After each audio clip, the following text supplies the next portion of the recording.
සන් ඩොමිනිකෝ කියන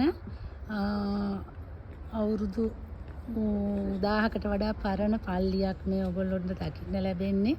අර ඈතින් පේන සන් ජුසෙප්පේ ජේසුස් වහන්සේගේ පියාණන්ගේ පිළිරුවා. ඊට පස්සේ ඔයගොල්ලොන්ට දකින්න ලැබෙනවා මේ ඇවිල්ලා දේව මෑණියෝ.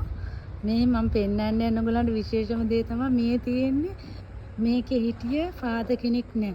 මරුණාට පස්සේ ඒගොල්ලෝ මෙහෙම තමයි ඒ බොඩි එක සංරක්ෂණය කරලා ඉවරලා මේ වැඳුම් පිදුම් ලබන්න තියලා තියෙන විදිහ මේව අවුරුදු මේකේ කාලය නම් ගහලා තියෙනවා. ඒක පේන්නේ නෑ. ඔයගොල්ලන්ට පේනවා ඇති ඒක ඔක්කොම හේදිලා ගිහිල්ලා මම හිතන්නේ අවුරුදු 1000ක් වගේ පරණ. මේකට තොම්බේ කියලා කියන්නේ බොඩි එකක් තමයි මෙතන තියෙන්නේ. ඒ කියන්නේ මැරිච්ච ෆාදර් කෙනෙක්ගේ මිනිහ තමයි මෙතන මේ තියෙන්නේ.